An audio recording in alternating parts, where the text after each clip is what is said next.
Look closely into the dark. That shape is a baby shark, an embryo still inside its mother, months away from ever being born. And that, just behind it, is another one. Its smaller brother. Now watch what the bigger one does. It turns.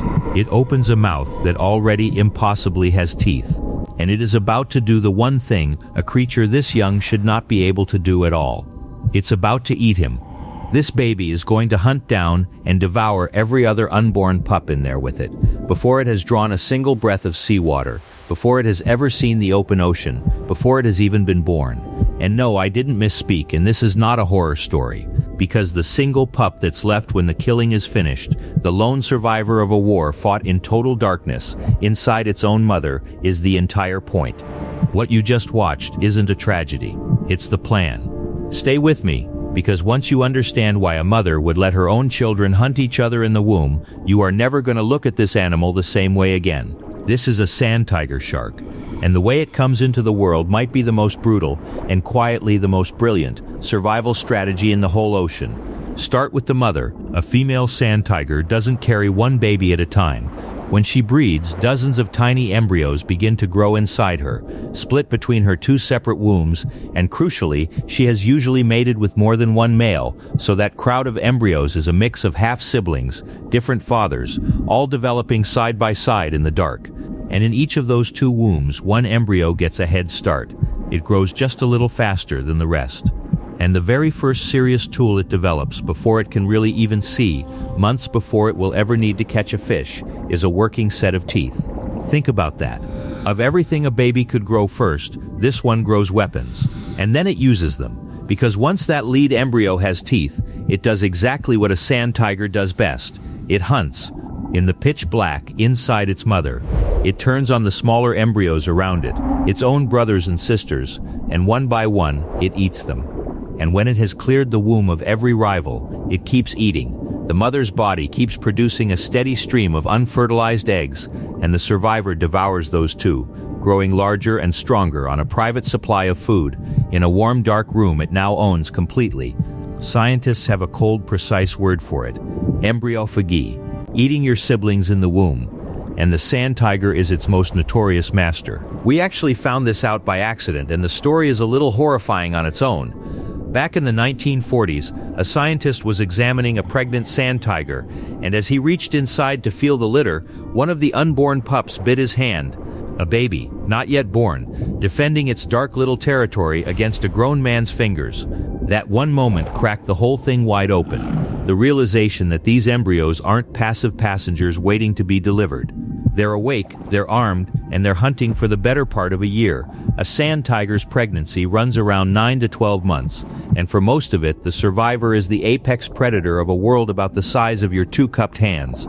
So by the time she finally gives birth, the arithmetic is staggering. Out of dozens of embryos in each womb, exactly one is left. She delivers, at most, 2 pups, and each of those is not some tiny helpless newborn. It is already about a meter long. It has already hunted. It has already killed and fed in the dark for months. It is born as a finished, experienced predator that has, quite literally, never known a day when it wasn't the deadliest thing in the room. Sit for a second with what that childhood actually is. While the newborns of almost every other fish in the sea are drifting helplessly in open water, being eaten by the thousand, this one is somewhere warm and dark and completely safe, with an endless supply of food and not a single rival left alive, because it made sure of that itself. Its whole early life is spent as the sole, unchallenged ruler of a tiny private ocean, learning to hunt on siblings that never stood a chance. By the time the outside world finally meets it, it has already lived an entire first life that none of us will ever see.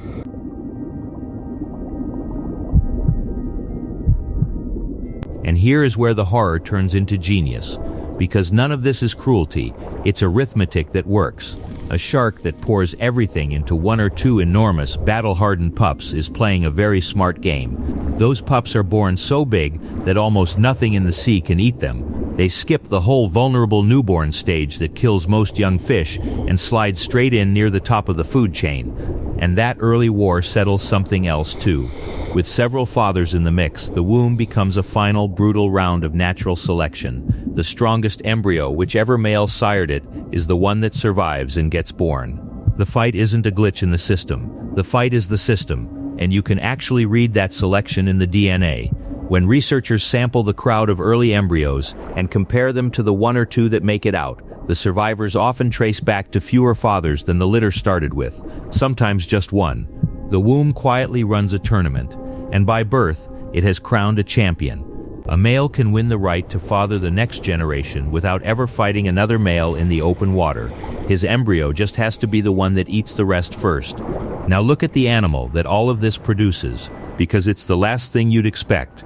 The sand tiger shark grows into a heavy, slow-moving giant with a mouthful of long, ragged, snaggled teeth that jut out in every direction and never fully close, a face that looks like it was designed for a nightmare. And yet, out on the reef, it is famously calm, almost mellow. It hangs motionless in the water, drifts through wrecks and caves, and lets divers glide right alongside it without the slightest fuss. The most murderous nursery in the ocean produces one of its gentlest-looking giants. It's big too. A grown sand tiger can run 3 meters long and outweigh a person several times over. And depending on where in the world you meet it, people call it something different. The sand tiger, the ragged tooth in South Africa, the gray nurse in Australia. It even has one quiet trick almost no other shark shares. It will rise to the surface and gulp a mouthful of air, holding it in its stomach like a diver's buoyancy vest, so it can hang perfectly still in the water, hovering without sinking and without moving a muscle. A killer born in a slaughter, spending its adult years floating, motionless and calm over the reef. And if a shark that eats its own siblings in the womb and is born a fully trained killer is the kind of thing you want more of, do me a favor and subscribe. There's a new wild survival story here every week. Now stay with me, because there's a final twist, and it flips this whole story from a monster tale into something genuinely fragile. Because that same strategy, the one that makes the sand tiger so formidable the moment it's born, comes with a hidden devastating cost. If a female's entire pregnancy, all those months, produces only 1 or 2 pups, and if she only breeds every second year, then a single sand tiger shark brings a tiny handful of young into the world across her whole long life. It's one of the lowest birth rates of any shark on the planet, and that is fine. It worked for millions of years, right up until we arrived. Because an animal that replaces itself that slowly has no way to recover when we take too many. Caught in nets, hunted for their fins, killed out of fear, sand tiger populations have collapsed in region after region, and in places they're now critically endangered. In Australia, the grey nurse became, back in 1984, the very first shark anywhere on Earth to be given legal protection, and even now, decades later, on that country's east coast, it's still clinging on, with only a few hundred breeding adults thought to be left. The war in the womb made each individual almost unkillable. It also left the whole species balanced on a knife's edge, unable to bounce back from us. There's a bitter symmetry to it. The very thing that makes a single sand tiger so hard to kill, that ruthless head start, that one flawless pup forged in a war, is the same thing that makes the species so easy to lose, because it can only ever build them 1 or 2 at a time. It spent millions of years perfecting how to be born unstoppable. It never learned how to be replaced quickly, because until we showed up, it never once had to.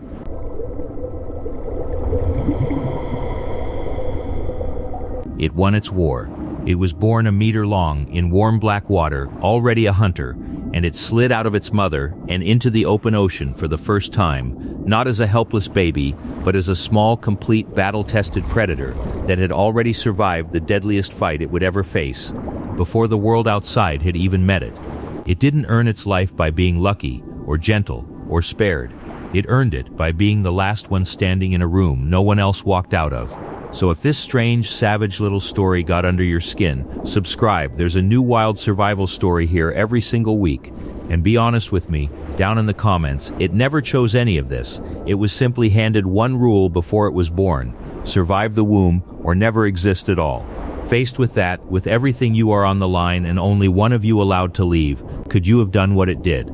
Because somewhere in the dark ocean tonight, inside a slow-drifting mother, one of them already has, in the black, months from its very first breath of the sea, and the way it always goes, only one of them ever will.